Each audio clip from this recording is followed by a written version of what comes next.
بابا 3 دن رہ گئے ہیں، قربانی والی عید میں ہمیں بھی گوشت ملے گا نا؟ بابا ہاں ہاں کیوں نہیں، بالکل ملے گا۔ لیکن بابا پچھلی عید پر تو کسی نے بھی ہمیں گوشت نہیں دیا تھا، اب تو پورا سال ہو گیا ہے گوشت کو دیکھے ہوئے بھی۔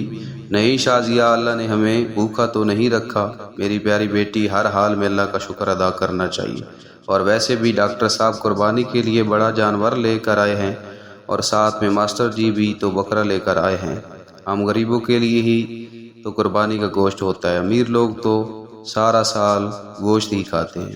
عید الاضحیٰ کا دن، آج عید الاضحیٰ پہ مولوی صاحب بیان فرما رہے تھے کہ قربانی میں غریب مسکین لوگوں کو بھی نہیں بھولنا چاہیے، ان کے بھی بہت حقوق ہوتے ہیں۔ خیر، شازیہ کا باپ بھی نماز ادا کر کے خوشی خوشی گھر پہنچ گیا۔ گھنٹہ بھر انتظار کرنے کے بعد شازیہ بولی، بابا ابھی تک گوشت نہیں آیا۔ بڑی بہن رافعہ بولی، چپ ہو جاؤ شازی، بابا کو تنگ نہ کرو۔ وہ چپ چاپ دونوں کی باتیں سنتا رہا اور نظر انداز کرتا رہا۔ کافی دیر کے بعد بھی جب کہیں سے گوشت نہیں آیا تو شازیہ کی ماں بولی، سنیے، میں نے تو پیاز ٹماٹر بھی کاٹ دیے ہیں لیکن کہیں سے بھی گوشت نہیں آیا، کہیں بھول تو نہیں گئے ہماری طرف گوشت بھجوانا؟ آپ خود جا کر مانگ لائیں۔ شازیہ کی ماں، تمہیں تو پتہ ہے آج تک ہم نے کبھی کسی سے مانگا نہیں، اللہ کوئی نہ کوئی سبب پیدا کرے گا۔ دوپہر گزرنے کے بعد شازیہ کے اصرار پر پہلے ڈاکٹر صاحب کے گھر گئے اور بولے، ڈاکٹر صاحب میں آپ کا پڑوسی ہوں، کیا قربانی کا گوشت مل سکتا ہے؟ یہ سننا تھا کہ ڈاکٹر صاحب کا رنگ لال پیلا ہونے لگا اور حقارت سے بولے، پتہ نہیں کہاں کہاں سے آ جاتے ہیں گوشت مانگنے، چل دفع ہو۔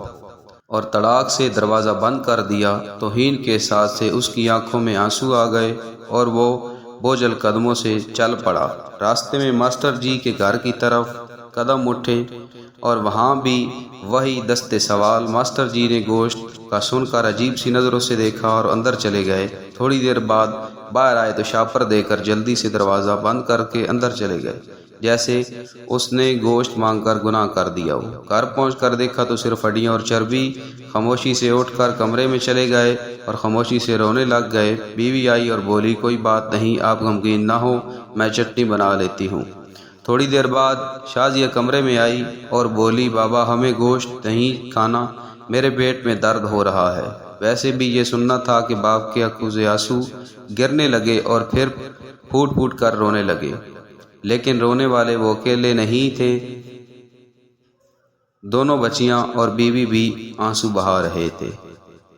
اتنے میں پڑوس والے اکرم کی آواز آئی جو سبزی کی ریڑھی لگاتا تھا، انور بھائی دروازہ کھولو، دروازہ کھولو۔ تو اکرم نے 3-4 کلو گوشت کشاپ پر پکڑا دیا اور بولا، گاؤں سے چھوٹا بھائی لایا ہے، اتنا ہم اکیلے نہیں کھا سکتے تھے، یہ تم بھی کھا لینا۔ خوشی اور تشکر کے ساتھ سے باپ کے آنکھوں میں آنسو آ گئے اور اکرم کے لیے دل سے دعا نکلی۔ گوشت کھا کر ابھی فارغ ہوئے تھے کہ بہت زور کا طوفان آیا۔ بارش شروع ہو گئی، اس کے ساتھ ہی بجلی نے زوردار جھٹکا مارا اور چلی گئی۔ بجلی کے جھٹکے سے اکثر فریزر جل گئے۔ دوسرے دن بھی بجلی نہیں آئی۔ تیسرے دن بجلی آئی، ٹرانسفارمر بدلا گیا۔ اسی دن شازیہ کو لے کر باہر آئے تو دیکھا کہ ماسٹر جی اور ڈاکٹر صاحب بہت سا گوشت باہر پھینک رہے تھے جو مسلسل بجلی نہ ہونے کی وجہ سے خراب ہو چکا تھا اور اس پر کتے چھپت رہے تھے۔ شازیہ بولی، بابا کیا کتوں کے لیے قربانی کی تھی؟ وہ شازیہ کا چہرہ دیکھتے رہ گئے اور ماسٹر جی اور ڈاکٹر صاحب نے یہ سن کر گردن جھکا لی۔ خدا را احساس کرے غریب اور مسکین لوگوں کا۔ یہ صرف تحریر ہی نہیں، اپنے آس پاس خوددار مساکین کی ضرورتوں سے ہمہ وقت آگاہ رہنے کی درخواست بھی ہے۔ اس لیے عید الاضحیٰ کے دن گوشت کی تقسیم کرتے وقت غریب و مساکین لوگوں کا خاص طور پر خیال رکھیں۔